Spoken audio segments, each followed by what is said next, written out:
Hey there, it's Dr. J. Today's talk is going to be on what type of diet is best. And this is really a loaded question. So as a functional medicine doctor, it's really important. Diet's going to be probably the most important tool in any functional medicine doctor's tool belt. And again, I don't like the word diet, I like the word template. What's your eating template? And again, my eating template always starts with something that's anti-inflammatory, nutrient-dense, and low in toxins. So my ideal template, if you would be a paleo. That's my ideal template. And again, no, paleo is not an all-meat diet. I work with patients that are just coming off a vegan vegetarian diet, may have 5% meat in their diet, and the other 90% of what's in their diet or so is going to be primarily vegetables and maybe some plant-based fats to start. And you can still be on a paleo quote-unquote diet because you're cutting out maybe some of those legumes, you're cutting out the grains, you're cutting out some of the maybe inflammatory milk or maybe the yogurts or the extra dairy. Maybe there's a little bit of butter or ghee in there. But again, you can start out with that template where you cut out those more inflammatory foods. So starting out, this is my general template. Now from there, we can dive in deep. And again, there's different diets here, which we'll go through one by one and kind of just walk you through why I would recommend one to one person or the other. So AIP tends to be my more general starting point for most of my patients, especially anyone that has thyroid issues, fatigue issues, just because AIP goes one step, and AIP stands for Autoimmune Paleo. Again, one of the books that came out last year, the AIP Diet by Mickey Trescott's a great one. All of my autoimmune patients make sure they get a copy. But essentially, that's going the extra level. We're cutting out eggs, we're cutting out nuts, we're cutting out seeds, and we're cutting out nightshades, which are tomatoes, potatoes, eggplants, and peppers. So it's another level, and we're really making sure we cut out all grains, not just maybe a little bit of white rice may be allowed here, or maybe a little bit of gluten-free corn up here. When we go AIP, we're really going no rice, no grains whatsoever. A little more strict. Patients that have autoimmune conditions or more leaky guts, they have to go to that extreme to feel better and to heal. Next, Bulletproof Diet. Bulletproof's great. Very similar, kind of in between an AIP type of diet. Dave Asprey, who created the Bulletproof Diet, his emphasis really is cutting out mycotoxins. It's a little bit more of a ketogenic aspect to it. He's looking deeper at certain nuts that may have mycotoxins, coffee that may have mycotoxins, certain fermented vegetables may have a histamine-like effect. So he's really dove in a little bit deeper in cutting out certain things that may still be in a paleo diet, and that's what's quote-unquote bulletproof. Also the emphasis of bulletproof coffee, which is coffee beans without mycotoxins that's blended in with either brain octane or MCT oil and butter. Great way to get extra fat in. That's the difference. A little bit of minutia there, but it makes a big deal. SCD Diet, that's the specific carbohydrate diet. And that diet focuses on cutting out salicylates and phenols. For the most part, it's pretty much gluten-free and grain-free. It starts out on a phasing chart from intro all the way up to phase 4. And typically we use an SCD diet for patients that have more diarrhea, ulcerative colitis, lots of digestive issues. We may even go between an SCD and an AIP and kind of overlap the two. Next, a rotation diet. Almost any one of these diets on here can be used with a rotation element. And that's just essentially taking the protein of that day and rotating it and making sure you don't consume it once every 4 days, and looking at the vegetables and also making sure you only consume it once every 4 days. There are rotation diets that I use that it can be even more stricter, where they will look at the proteins and the vegetables and they will categorize them into antigenic families that are similar, so you're getting genetic differences of food each day to basically decrease any immune inflammation from the leaky gut, because foods go in, they pass through your gut lining, your immune system sees them, so the more variety there is, the less your immune system puts something on the radar, if you will. Low histamine. Low histamine is another element that can be used. I've worked with more patients in the last year that have a lot of hive issues, or they're very probiotic intolerant. With lower histamine, we're making sure meat and fish, and definitely our meat products, are relatively fresh. We're skimming off the top of the bone broth. We're going to be cutting out fermented vegetables a lot of times. We may not even be able to touch probiotics. We may have to avoid coffee, and we may even have to avoid chocolate. Again, with our low histamine, it tends to correlate or cross over with an AIP.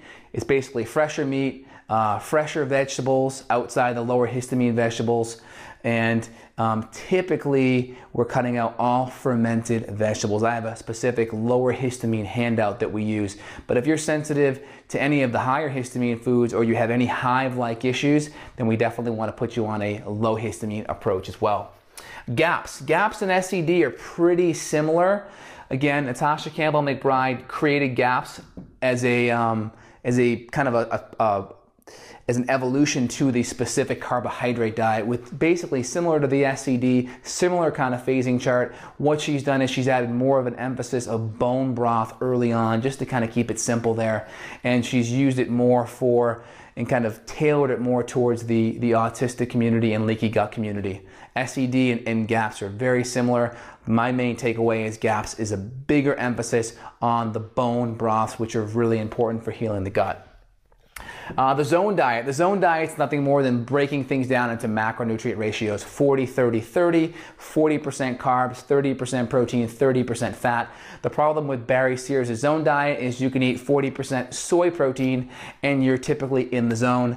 And again, soy protein is what we're going to call a paleo, not a good quality protein. So we'd rather choose, let's say, 30 grams of protein to 30% protein of wild Alaskan sockeye salmon, much better than 30% of soy protein. So percentage has to include quality of protein in there. Atkins and ketogenic are very similar, typically along the realms of keeping the carbs right around the 10% level, upwards of fat between 60 to 70%, protein between 15 and 25%, depending on what you're eating. So very much a low carbohydrate diet. Exclusively, we're going to keep grains out of these diets, not because they're grain-free, just because of the fact to keep the carbohydrates that low, you have to have no grains, you have to have no fruits. Pretty much your only carbs are going to be vegetables with full fat meats. Next, a low-fat diet. Well, why would you ever want a low-fat diet, right? I had a patient just the other day, we prescribed a lower fat diet too in the interim because he had gallbladder issues. We were waiting to get a stool test done. We were waiting to get him on some extra bile salts and enzymes and lipase to help him break down the fats. So in the meantime, again, leaner meats, vegetables, and we did a little bit of coconut oil because coconut oil doesn't stress the gallbladder as much. Again, low fat is not a good long-term diet. We're going to support this guy's gallbladder and fix the infections and get him on digestive support, and then he'll be able to come off that low-fat diet. Elemental diet. Elemental diet is nothing more than a specific diet used for people that have SIBO. And again, I should add on here, I don't think I put it on there, let's add on there low FODMAP diet as well. I almost forgot, I use this one every day. All right, so elemental diet is nothing more than a higher grade, if you will, a low FODMAP diet, where it's for instance, there's the Vivanex one, which is made by the Nestle company. It's a certain macronutrient ratio of simple sugars, simple proteins, and simple fats. There's a homemade elemental diet that Alison Seebecker created, which is nothing more than either dextrose or honey, a combination of free-form amino acids and or MCT in coconut oil. And you're getting about 20 to 30 grams of protein each meal. Your carbohydrate sources from the dextrose or the honey source, and the fats from the coconut oil and the MCT. So very easy to digest, and it's great if you have a lot of SIBO or small intestinal bacterial overgrowth. Most people don't have to go to the extreme of an elemental diet. A lot of times a low FODMAP diet is good enough. And low FODMAP is a diet that's emphasizing low fermentable oligo, disaccharide, mono, and polyol sugars in the diet. There's a cedar cyanide diet by Dr. Pimentel that's low FODMAP. Again, not a big fan of that one because it still allows sugar and grains. I like the low paleo FODMAP one that basically takes the paleo template and cuts the FODMAPs out of it, which is a much better approach.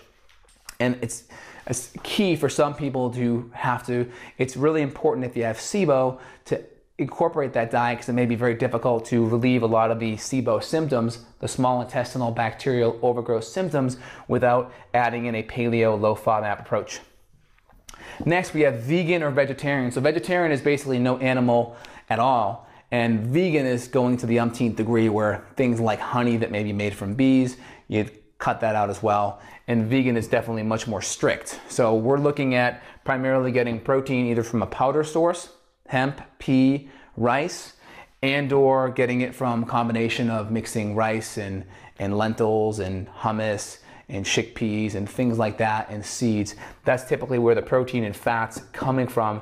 And again, olive oil and where they may get their DHEA for brain fat may come from algae if they do it intelligently. And they also typically, if they're smart vegetarians, they have to supplement vitamin B12, because even a perfectly balanced vegan diet over time they'll eventually go depleted in B12, which is important for red blood cell health and also neurological and brain health.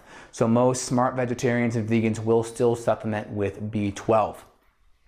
So what diet is best for me? So typically I'm biased towards a lower carb paleo approach or a bulletproof approach, kind of an AIP. I kind of linger between these three right here, AIP, paleo, and bulletproof. It really depends where you're at.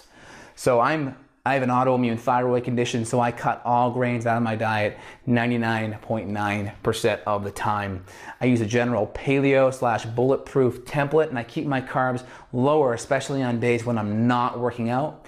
And if I do have my carbohydrates, I always carb backload, and I have more of my carbs at the end of the day at dinner, and I relatively stay extremely low carb with only my vegetable sources through breakfast and lunch. So I'm more in a ketogenic state, burning fat, and I do more of my carbs at night to eat in accordance with my cortisol rhythm.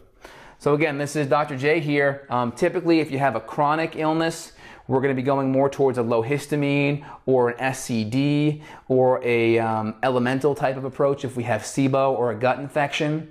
If you're relatively healthy, somewhere between a paleo and an AIP bulletproof could be a good place to start. And we may have to go deeper with an SCD or a rotation element or a histamine or a GAPS element. And for the most part, you can go keto or Atkins on any of the three above. That's just basically keeping your carbs low. You can do these two approaches here on these three above. So I hope that's helpful. Lots of information here. If you need help finding out what approach is best for you because you have a chronic health issue, adrenal fatigue, leaky gut, brain fog, hormone imbalances, feel free and click on screen to reach out below. Again, sharing is caring. Feel free and send the video around to any friends or family that could benefit. And again, this is Dr. J here. I appreciate you watching.